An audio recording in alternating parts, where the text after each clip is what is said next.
You're in the market for a German SUV and you've narrowed your choice down to the Mercedes GLC and the Audi Q5, but which is the right one for you?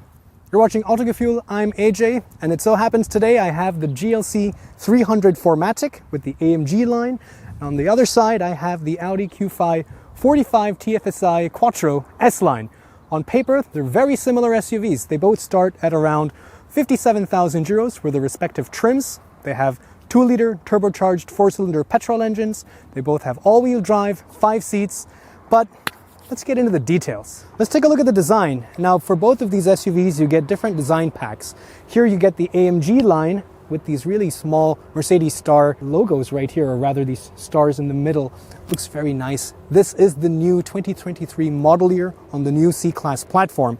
A lot of options on both of these test cars. For example, this gets the optional digital lights, the LED with the projectors. On the other side with the Q5, very smart looking design, the traditional Audi grille in the front. Even though the GLC is all new for 2023, the silhouette is very familiar.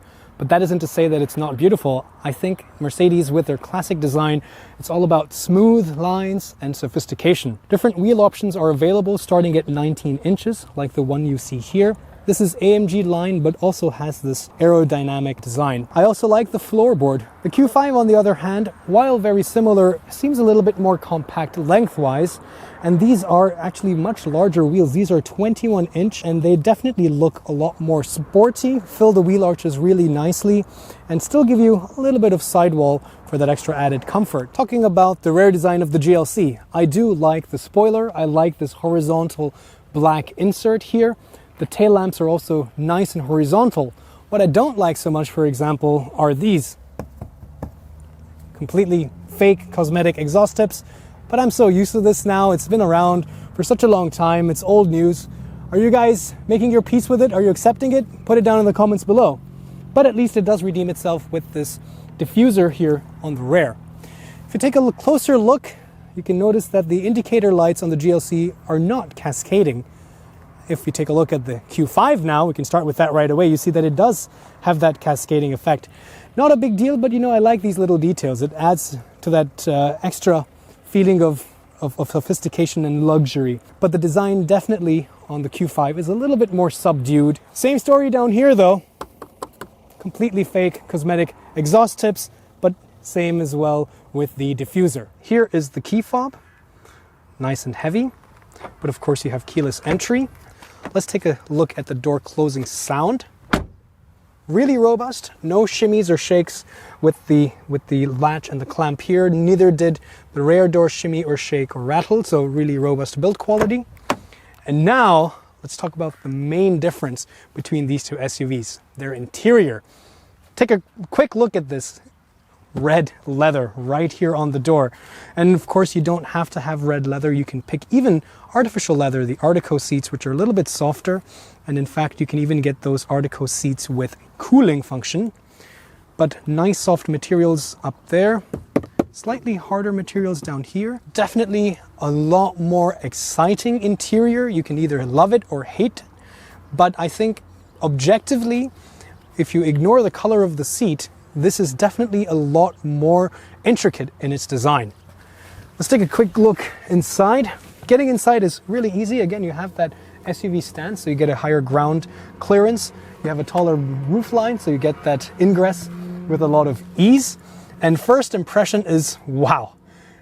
If the Audi Q5 interior is like a well-tailored suit that a German businessman would wear, the GLC interior is like a Met Gala red carpet gown. It's very evocative, very sensual.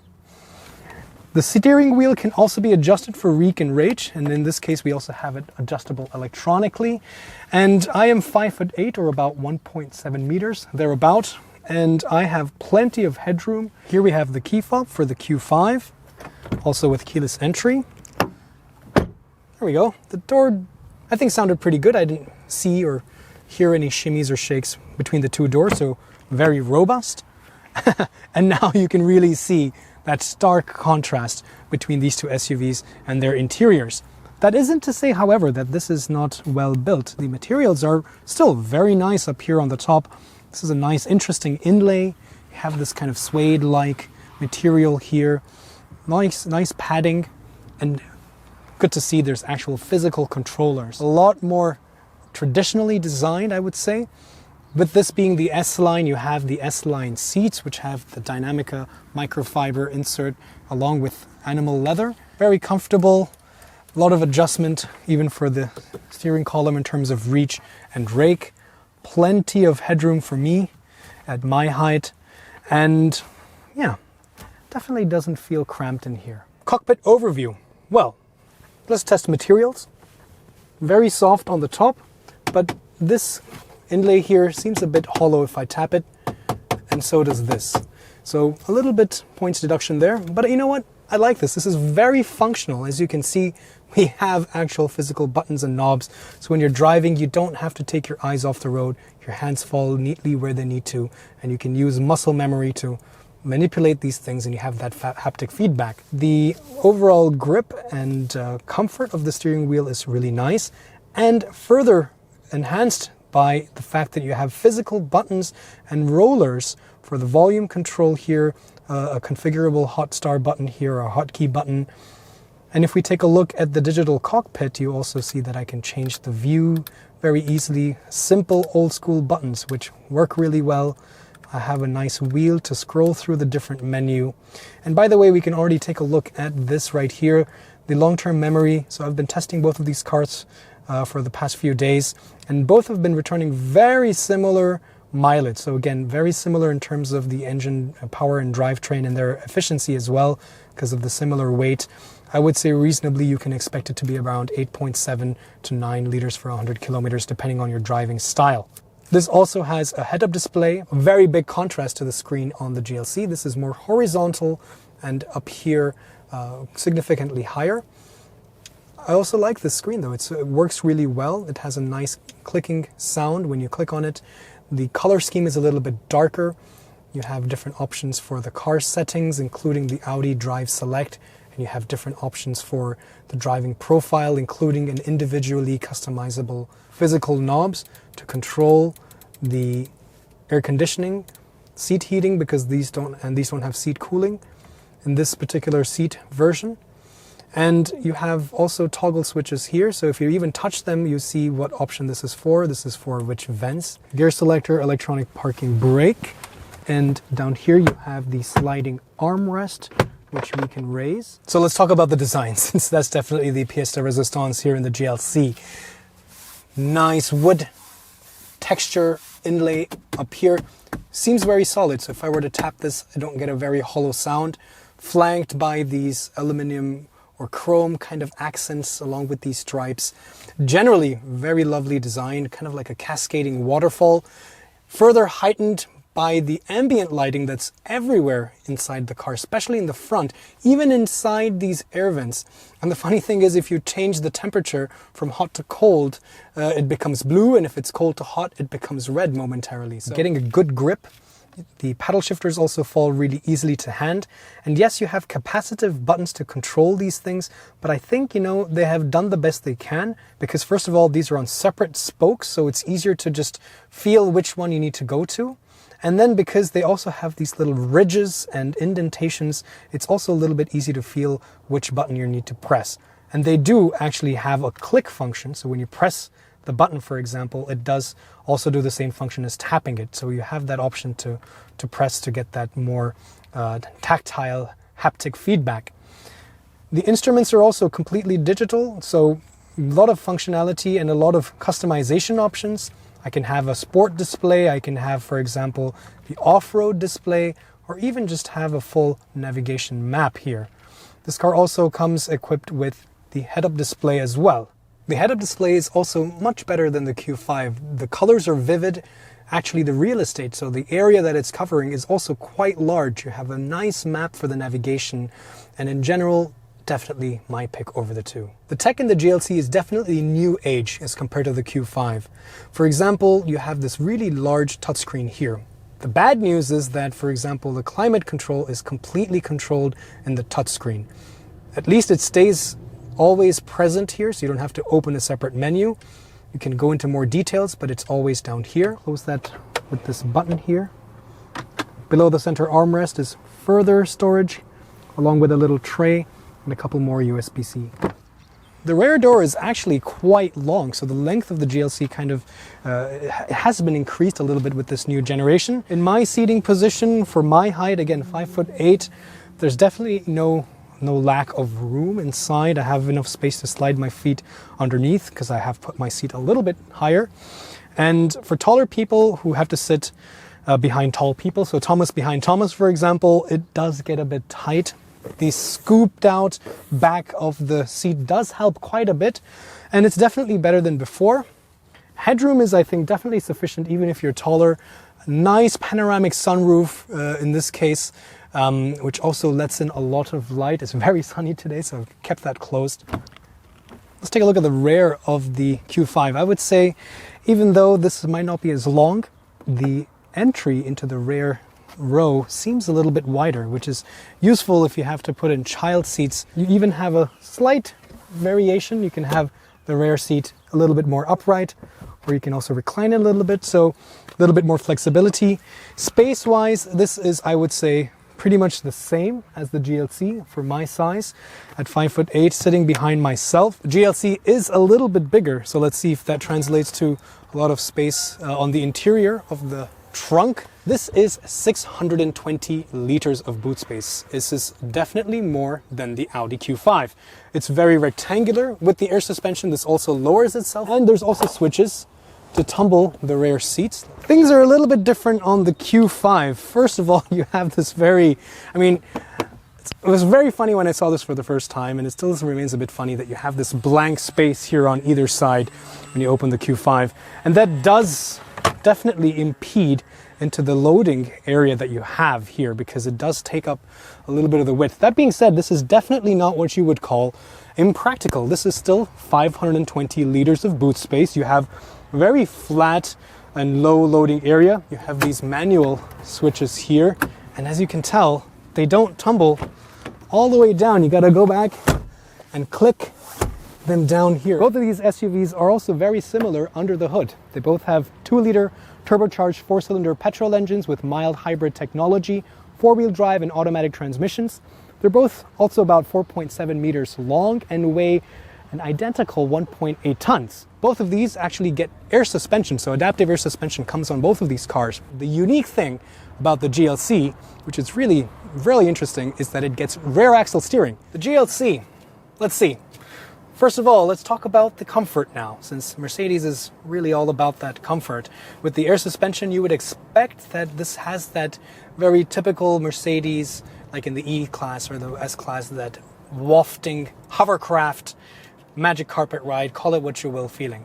And the truth is, you don't really see that right away. It does feel soft. I think that's the best word to describe it. It does feel very soft, but it doesn't just glide over everything and level the SUV. But that being said, if I go to the sport mode, it actually does tighten up. The change between comfort and sport is quite significant. The drivetrain feels a lot more responsive. The steering feels like it's just been dialed in tighter. And that rear axle steering honestly makes such a big difference. Sure, you might not really need it in a car of this size. So the Q5, trust me, it works fine without it. But it's that added benefit which is very noticeable. And you will end up using that to your benefit. Like, I've been parking this car in front of my house, and there's a very narrow street. I usually have to parallel park, and then in the morning when I come out, the guy in front and the guy in the back have left me no space. I would have had to do like a 10-point turn going back and forth. But with this, I find that I can just back it up a little bit with this great 3D view and then just swing the car out. It's really fantastic. Whereas on the highway at higher speeds, it turns in parallel, so in the same direction as the front wheels, thereby elongating the wheelbase, making the car feel a lot more planted and less jittery. The assistance systems also come to the forte here, because the traffic sign recognition system I found works really well.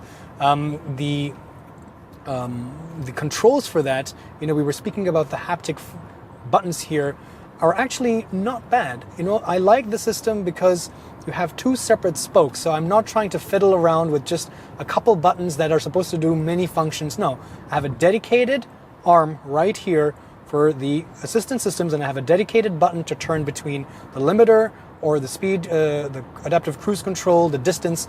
So there are individual functions. All right, so now the Q5. How does it compare, and which is the right one for you? First impressions are that the Q5 feels a lot more car-like to drive than the GLC did. Very interesting. So the air suspension here feels a lot more composed.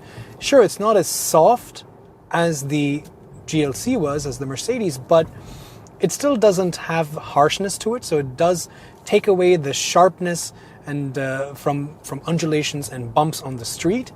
And it's not as wafty or as supple as the Mercedes, but it definitely lends a much better composure to the Q5 than the suspension does for the Mercedes, the one that it has. The steering as well, although I don't really like this ridge too much, feels a lot more connected, even in the comfort mode. Furthermore, you can just pick auto for the driving dynamics, and this will adapt itself with these different parameters to your driving style in the moment it needs to adapt. So it's really carefree. I can just leave it in automatic and then not have to worry about it. So in that way, the Q5 already feels a lot more grown up, a lot more mature. Again, reflected in this interior. Objectively, it's not a bad interior. It's a lot more functional than the GLC because of the buttons that you can use. But what definitely sticks out right away is the technology. You know, the head-up display is not as crystal clear, does not have the complexity that the GLC does. The rear view camera is so bad. The resolution is definitely one generation too old. And even if you do get the optional additional advanced parking package and so on, it's still nowhere as nice as the Mercedes is.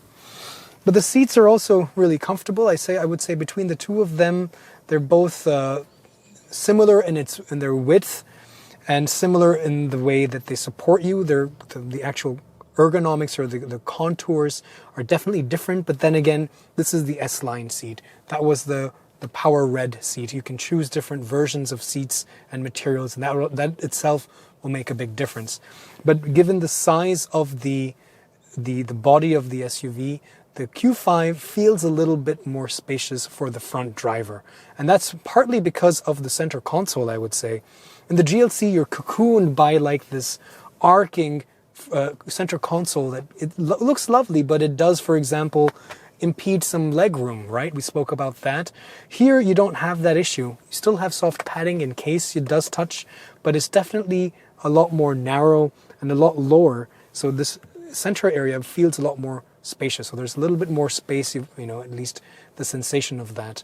You can also get a panoramic sunroof for the Q5, and that will further enhance the feeling of space inside. So let's talk about some of the assistance systems. Now, to control that, you have, again, a little bit old-fashioned stock, which is a very familiar stock to me in this family of Audi and Volkswagen and so on. And you can set it, and now that I've been spoiled with the new stuff in the GLC, I would say this stock is not as easy to use. Sure, I think it's not, the problem isn't that you have to kind of reach down with your pinky, or once you get used to it, you can do it quite quickly. But it's just that I still have to kind of move my hand down, and I would have liked it to just be here with my thumb, reachable with my thumb. But the system is still very smart. It has traffic sign recognition. It also has like a predictive feature where it will know from the navigation that, okay, you're entering from 130 to 100 speed limit zone, and it will already start slowing you down. So you are at 100 when you cross that traffic sign versus reacting to having detected the traffic sign. The gap between the comfort mode and the sport mode in the GLC was huge. That gap was so big.